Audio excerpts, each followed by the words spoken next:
Nafas emosi menderu dalam dadanya, menyaksikan kekejaman sang penjajah menindas pribumi yang tak berdaya. Pikirannya berkecamuk, ingin melawan, namun terbatas. Kalau kita melihat ini Hadratus Syekh juga sama gitu. Jadi beliau mengeluarkan resolusi jihad betapa membela negara. Kalau jika ada kan gini, allazi yufsiduddin wa dunya gitu ya. Jadi kalau misalnya ada orang-orang yang merusak kehidupan beragama, kehidupan dunia gitu ya. Ini la syai'a aujabu ba'dal iman min daf'i. Jadi nggak ada lagi yang wajib selain setelah iman itu melawan. Jadi benar-benar Ibnu Taimiyah itu memberikan satu spirit bahwa orang Islam itu tidak bisa dijajah gitu ya.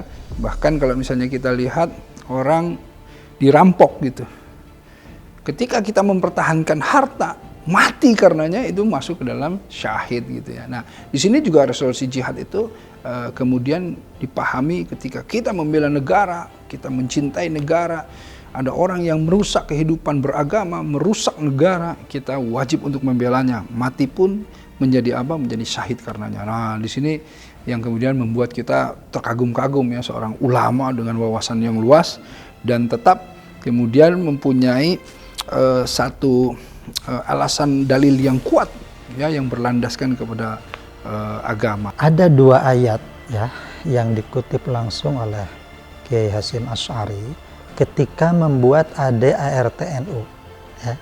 Jadi di preambulnya itu dikutip dua ayat dan sebetulnya ada, tapi yang ada yang lainnya, tapi yang penting ini yang pertama ini dua ayat. Pertama Al-Ahzab ayat 45-46 yang di situ tentang peran Nabi ya.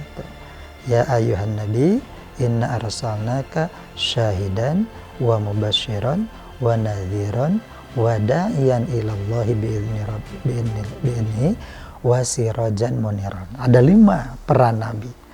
Nah, dari ayat yang dikutip di ADART-NU ini, Syekh Hasyim ingin mengajarkan kepada semua yang akan terlibat di dalam NU bahwa peran semua orang yang ada di NU itu 5, yaitu peran profetik, kenabian. Nah, inilah gagasan pertama mengenai strategi dan metode dakwah yang digagas oleh Syekh Hasyim Asy'ari atau Kiai Hasyim Asy'ari ini. Lagi-lagi kalau berbicara konsep jihad yang diwariskan oleh sesosok ulama seperti Kiai Haji Hasyim Asy'ari ini, kita akan banyak menemukan tentang persatuan dan kesatuan umat ya. Misalkan di dalam kitab tentang bahwa Sahab itu, seorang jurnalis itu pernah mengupas salah satu karya dari Hasyim Asy'ari tentang awalu wad'i lubnah. Awalu wad'i lubnah ini bahwa peletak pertama tentang dasar Istiqlal Indonesia, kemerdekaan Indonesia. Nah, di situ sangat terasa sekali bagaimana ada nilai-nilai yang diajarkan oleh Kiai Haji Hasyim Asy'ari ini tentang ke arah merebut kemerdekaan dalam konteks jihad, karena pada saat itu sedang dijajah. Hadratus Syekh Kiai Haji Hasyim Asy'ari tersadar memiliki senjata yang jauh melampaui para kolonialis. Syekh Hasyim ini kekuatan utamanya adalah di hadis ya. Dan ketika dia belajar dari Kiai Khalil, kemudian di Mekah di Hijaz itu ya, itu dia fokus ke hadis ya. Maka Sahih Bukhari, Sahih Muslim dia kuasai. Nah, sehingga pesantrennya juga, pesantren Tebu Ireng itu terkenal sebagai pesantren hadis ya, gitu. Nah, jadi beliau ini memanfaatkan hadis ini ya untuk berdialog dengan Al-Quran dan kemudian diartikulasikan di dalam kehidupan sehari-hari. Pernyataan dari Kiai Haji Hasyim Asy'ari itu yang hari ini sangat dipegang erat oleh murid-muridnya di khususnya internal Nahdlatul Ulama itu ya, bahwa agama dan nasionalisme itu bukan dua kutub yang berseberangan gitu. Jadi nasionalisme adalah bagian dari agama dan itu tentunya harus saling menguatkan satu dengan yang lainnya gitu. Itu bibit-bibit cinta tanah air itulah yang kemudian Kiai Haji Hasyim Asy'ari rasakan bagaimana Islam sangat mengajarkan tentang arti hurriyah atau istiqlal tadi. Ya, hurriyah. Maka jihad dalam konteks pada saat itu kalau melawan penjajah, kalau lebih konteks kekiniannya, mungkin penjajah secara fisiknya sudah tidak ada, tetapi jihad kepada kembali pemikiran, hawa nafsu, dan juga tantangan-tantangan yang lain yang dihadapi oleh umat Islam dalam konteks kekinian. Eskalasi gerakan masif dari penjajah harus dihentikan. Pribumi tak boleh tinggal diam. Sosoknya sebagai bapak ulama negeri ini, keputusannya adalah kekuatan bagi para pejuang Indonesia. Di sudut malam ia merenung, berpikir, menimbang dengan ilmu yang ia kuasai untuk melawan penindasan. Sebuah resolusi gerakan melawan penjajah terlahir dari segala pemikiran, metode keilmuan, perenungan, dan penghayatan dari nilai-nilai Islam kebangsaan. Indonesia yang baru saja terbebas dari belenggu Jepang, kini harus terantai oleh besi penjajah. Sang proklamator Bung Karno menghadap Maha Guru, hingga fatwa resolusi jihad tercetus. Jadi resolusi jihad itu adalah fatwa bahwa semua orang harus terpanggil, harus bertanggung jawab untuk membela bangsa, itu, melawan penjajah, ya, itu membela melawan Belanda yang mau comeback ya waktu itu tahun setelah kemerdekaan kan itu. Nah jadi karena kalau tidak ada fatwa itu maka bisa jadi itu berhasil, agresi kedua itu bisa berhasil itu. Nah, karena fatwa ini luar biasa. Jadi kecerdasan inilah yang telah menyelamatkan bangsa Indonesia. Jadi inilah kontribusi penting seorang Kiai Hasyim Asy'ari terhadap bangsa Indonesia setelah merdeka. Resolusi jihad ini sesungguhnya menegaskan bahwa ada yang namanya keterkaitan antara membela agama dengan membela negara gitu. Jadi membela diri, membela yang namanya bangsa, membela negara, termasuk ini membela agama. Kenapa? Karena tidak mungkin kita bisa beragama dengan baik kalau seandainya kita dalam kondisi dijajah. Orang sholat aja susah gitu, haji dilarang gitu kan, puasa nggak boleh. Artinya apa? Artinya kita harus melawan itu semuanya, membebaskan budak dari perbudakan untuk supaya kita bisa hifzun ad-din, jadi menjaga yang namanya keberlangsungan agama gitu. Nah itulah sebetulnya maqasid syariah yang ditegaskan oleh Hadratus Syekh ya, bahwa membela negara, membela bangsa itu termasuk membela agama. Karenanya berjihadlah, syahid insyaallah kalau dalam konteks tadi membela itu. Fatwa itu kan ide, fatwa itu gagasan. Jadi fatwa itu produk hukum yang berbasis pada disiplin ilmu agama yang kokoh gitu. Jadi seorang ulama itu tidak semuanya punya integritas atau kapasitas untuk mengeluarkan fatwa. Nah, seorang Kiai Hasyim Asy'ari ini diakui oleh semua kiai. Dia memenuhi semua kualifikasi untuk mengeluarkan fatwa itu karena tadi basic pendidikannya, semua disiplin ilmu yang 12 itu dia kuasai. Sehingga begitu mengeluarkan fatwa itu, fatwanya itu determinatif gitu ya, dan diakui ya oleh para kiai waktu itu sekitar sejauh. Ketika itu, Nahdlatul Ulama telah berdiri kokoh bersamaan dengan organisasi sahabatnya di Muhammadiyah. Keduanya memiliki visi dan misi sama, mengokohkan Islam di bumi pertiwi. Kesabarannya dengan perilaku para penjajah belalah telah ditaruh dalam waktu lama. Ingatannya soal pesantren Tebu Ireng dibuat luluh lantak dan dibakar pemerintah Belanda tak bisa dilupakan. Dua tokoh ini yang dari guru yang sama Kiai Khalil itu ya, Kiai Dahlan dan Kiai Hasyim ini betul-betul punya potensi yang menurut saya berimbang lah.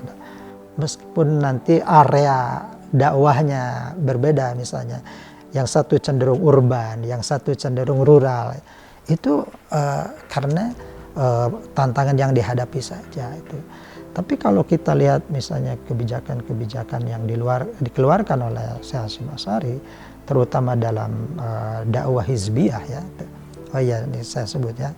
Jadi dari perspektif ilmu dakwah yang dilakukan oleh Syekh Hasyim Asy'ari ini ada dua, yaitu pertama ada dakwah hizbiyah. Dakwah hizbiyah itu dakwah struktural ya itu.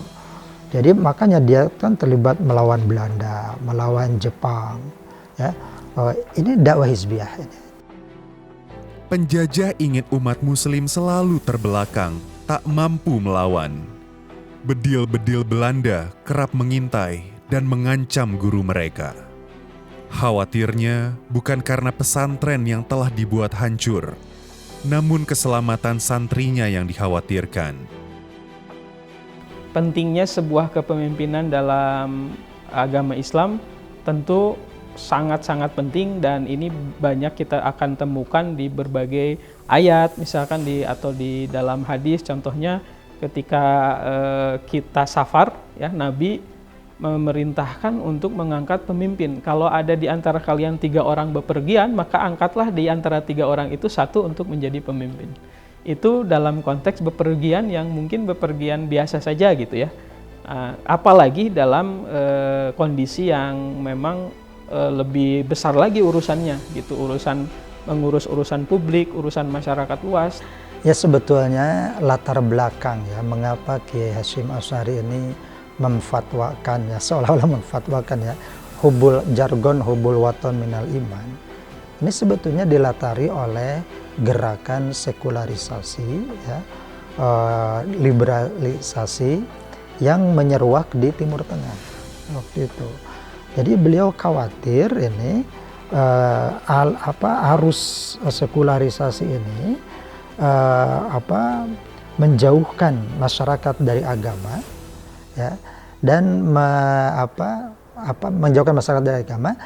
Maka cara ini cerdasnya seorang Kiai Hasyim Asy'ari ya, cara untuk membangun kesadaran itu dengan mengaitkan agama dengan negara, dengan bangsa ya. Bukan negara, waktu itu belum ada negara ya, dengan bangsa. Sehingga hubul waton itu kan, cinta bangsa, cinta negara itu minal iman ya. Itu sebagian dari iman. Jadi orang itu didorong oleh Kiai Hasyim Asy'ari untuk mengekspresikan keagamaannya, spiritualitasnya secara konstruktif untuk membangun bangsa itu. Jadi partisipasi membangun bangsa supaya bangsa ini tidak jatuh sekuler, supaya tidak jatuh liberal. Detik demi detik berputar, dakwah Mahaguru tersebar, melebar, meluas ke sudut negeri. Semerbak harumnya nama terngiang dalam telinga pertiwi. Dimulai dari di tanah air dia berada di lingkungan pesantren, dari satu pesantren ke pesantren, kemudian juga belum lagi di Tanah Suci juga ketemu dengan ulama-ulama hebat, bahkan dipercaya untuk mengajar, dan beliau punya murid dari berbagai negara, coba luar biasa. Pulang dari Tanah Suci, dia buktikan ilmu yang dia dapatkan dengan cara diamalkannya mendirikan pesantren yang hari ini kita bisa saksikan, pesantren Tebu Ireng. Itu faktanya. Di Tebu Ireng inilah dia mengamalkan, dan juga banyak santri-santrinya. Awalnya dari santrinya mungkin hanya puluhan, ratusan, kemudian menjadi ribuan. Nah, keilmuan apa saja kira-kira yang ada di sosok, tentunya banyak sekali ditorehkan berupa karya-karyanya di dalam tulisan-tulisan Kiai Haji Hasyim Asy'ari. Kita bisa lihat sekali gitu keluasan ilmunya. Dari sisi ilmu akidah misalkan, ilmu sejarah Islamnya, ilmu fikih ibadahnya, nah di situ. Kita ini misalnya kalau kita melakukan sesuatu yang buruk, maka kita ini akan diidentifikasi oleh orang lain sebagai representasi Islam, ya. Oh, berarti Islam mengajarkan seperti itu ya, nah gitu. Nah, jangan sampai seperti itu. Maka tidak heran sampai sekarang ini ya, akibat dari ajaran Syekh Kiai Hasyim Asy'ari ini, itu profil orang-orang NU itu seperti itu. Dia ingin menunjukkan kepada dunia bahwa Islam itu agung, bahwa Islam itu besar, bahwa Islam itu kuat, bahwa Islam itu menghargai kebangsaan, Islam menghargai kemodernan, ya, itu. Sehingga seorang misalnya Profesor Howard Pedersfield dari Kanada, ya, itu dia mengaku heran, katanya, kenapa ada orang-orang yang dalam tanda petik memfitnah Kiai Hasyim Asy'ari sebagai anti perubahan, katanya. Ilmu dakwahnya tak mampu lagi dibendung oleh para cerbak kekuasaan. Politik dalam Islam dijalankan sesuai dengan tuntutan Rasulullah. Kehadirannya seperti ibun sejuk mencuraikan umat dari belenggu kolonialis. Bahwa nabilah yang harus diteladani, karena nabi itu diutus untuk berdakwah dan memberikan kabar gembira dan menjadi lentera penerang umat manusia. Gitu. Jadi konsekuensinya harus mengikuti bagaimana risalah Nabi Muhammad yang menebar dengan kabar gembira, yang menebarkan Islamnya, kemudian juga dengan membawa ke jalan yang tadinya manusia banyak tidak tahu, ya, dikatakan kegelapan itu menjadi ke cahaya yang terang benderang. Konsekuensinya tentu karena Nabi Muhammad diutus itu diberikan pedoman wahyu berupa kitab suci Al-Quran, maka ketika mengikuti Nabi Muhammad sudah otomatis juga mengikuti Al-Quran. Jadi sebetulnya beliau ini kalau dikategorikan kan sebagai ulama tradisionalis ini. Padahal sebetulnya dia itu sangat maju gitu. Maju itu bahasa modernnya ya modern gitu. Maju itu modern. Jadi sebetulnya pemilahan kalau Kiai Ahmad Dahlan itu modernis, Kiai Hasyim Asy'ari itu tradisionalis, itu sebetulnya tidak sepenuhnya benar sebetulnya.